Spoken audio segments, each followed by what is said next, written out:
కేసీఆర్ గారు ఏం చేసిండ్రు బీసీలకు, ఈ కాంగ్రెస్ ప్రభుత్వం ఏం చేసిందో చాలా అంశాలు చెప్పడానికి ఉన్నాయి.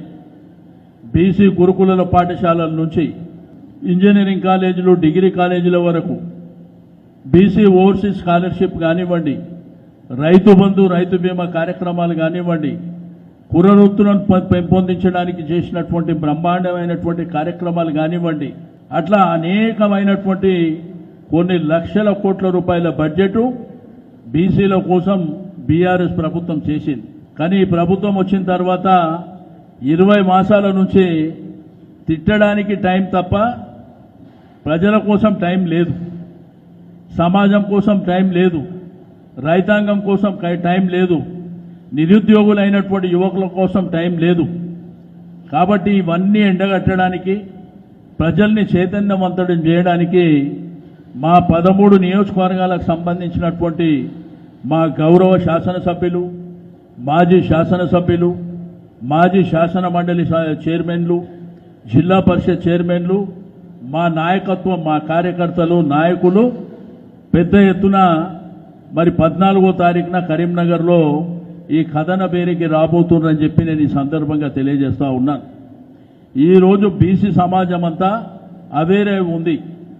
సమాజంలో 185% ఎస్సీలు కానీ, ఎస్టీలు కానీ, మైనారిటీలు కానీ, సింహభాగంలో ఉన్నటువంటి బీసీలే తెలంగాణ రాష్ట్రంలో ఉన్నటువంటి విషయాన్ని నేను ఈ సందర్భంగా తెలియజేస్తా ఉన్నాను.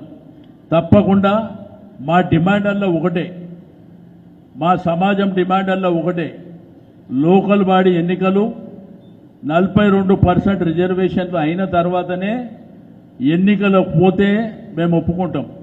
ఒకవేళ పార్టీల పరంగా ఇస్తాము అని అంటే మిమ్మల్ని పొందబెట్టడం ఖాయం అని చెప్పి, పార్టీల పరంగా ఇవ్వడానికి మేమేమన్నా బిచ్చపోలవా, బిచ్చమెత్తుకోనికి వచ్చినామా? మాకు చట్టపరంగా కావాలి. చట్టసభల్లో చట్టపరంగా మా రిజర్వేషన్లు రైట్ రాలుగా కావాలని కోరుకునేటువంటి సమాజం.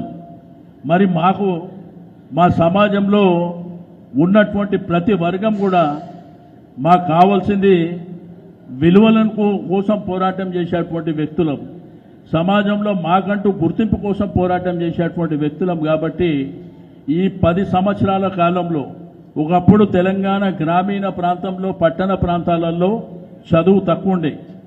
కేసీఆర్ గారు పుణ్యమా అంటూ 10 సంవత్సరాలలో మరి బ్రహ్మాండంగా చదువుకొని మా పిల్లలు అవేరే ఉన్నారు.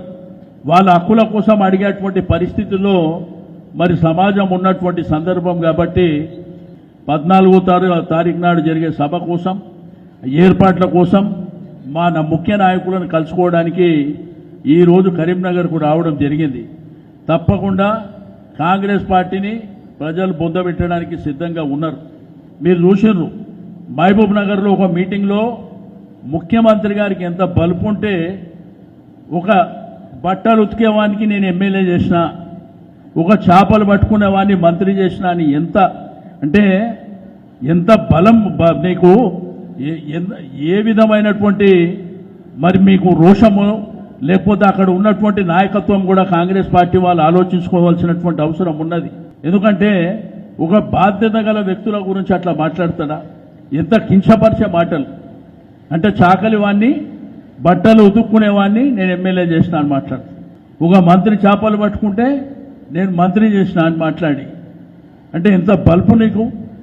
కాబట్టి ఇవన్నీ మీరు గుర్తుపెట్టుకోవాల్సినటువంటి అవసరం ఉంది. సమాజం మేల్కోవడానికి సిద్ధంగా ఉంది. తప్పకుండా ఇది కరీంనగర్తోనే కాకుండా అన్ని జిల్లాలో కూడా ఈ యొక్క బీసీ కథన పేరుని విస్తరించి తప్పకుండా ప్రజల్ని చైతన్యవంతం చేసి ఈ ప్రభుత్వాన్ని గద్దె దించే వరకు నిరంతరంగా మేము పోరాటం చేస్తామని చెప్పి నేను ఈ సందర్భంగా తెలియజేస్తా ఉన్నాను.